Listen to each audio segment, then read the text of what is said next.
দেখতে পাচ্ছেন এই যে বাটাম দিয়ে ছেলে বাবাকে একদম জখম করছে, একদম এই যে গলার মধ্যে কেটে একবারে রক্তাক্ত, দেখেন কত রক্ত।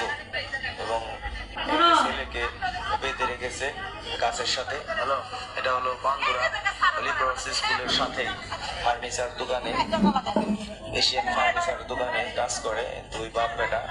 তো এবং অবস্থা খুবই ভয়াবহ। এই যে ছেলেকে বেঁধে রেখেছে গাছের সাথে। হ্যালো, এটা হলো বান্দুরা হলিক্রস স্কুলের সাথেই ফার্নিচার দোকানে, এশিয়ান ফার্নিচার দোকানে কাজ করে দুই বাপ বেটা। তো জানা গেল বিস্তারিত লোকের কাছে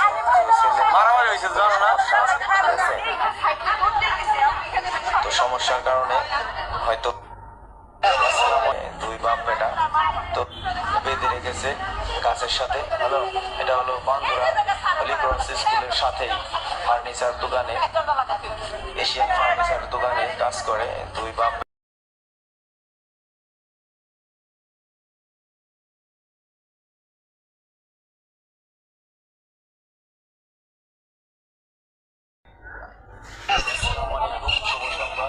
সকাল সকাল হয়ে গেল একটা বড় ধরনের দুর্ঘটনা।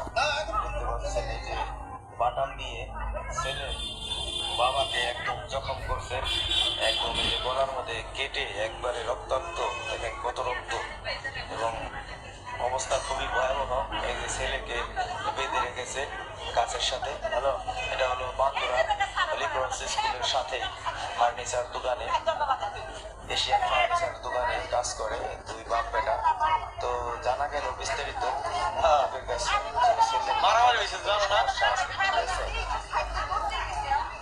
তো সমস্যার কারণে হয়তো মাথায় কোনো ধরনের বড় আঘাত পেয়েছিল, সেই থেকেই মাথায় সমস্যা। ছেলে ক্ষিপ্ত হয়ে যায় বাবার উপরে। তো বাবার একদম বাটাল দিয়ে গলার মধ্যে একদম জখম করে, 4-5টা ঘা দিয়েছে বাটাল দিয়ে। তো বাবার গলার এখানে রগ কেটে একদম 2 টুকরো হয়ে গেছে। তো তাকে এই অবস্থায় ঢাকা হসপিটালে নিয়ে ভর্তি করা হয়েছে।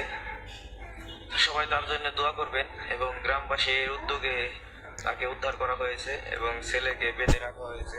হয়তো প্রশাসন আসবে, তার কাছে হস্তান্তর করবে। ধন্যবাদ, সবাই সাবধানে থাকবেন। শুভ সংবাদ। সকাল সকাল হয়ে গেল একটা বড় ধরনের দুর্ঘটনা। দেখতে পাচ্ছেন এই যে বাটাম দিয়ে ছেলে বাবাকে একদম জখম করছে, একদম এই যে গলার মধ্যে কেটে একবারে রক্তাক্ত, দেখেন কত রক্ত।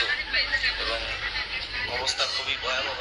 এই যে ছেলেকে বেঁধে রেখেছে গাছের সাথে। হ্যালো, এটা হলো বান্দুরা হলিক্রস স্কুলের সাথেই ফার্নিচার দোকানে, এশিয়ান ফার্নিচার দোকানে কাজ করে দুই বাপ বেটা।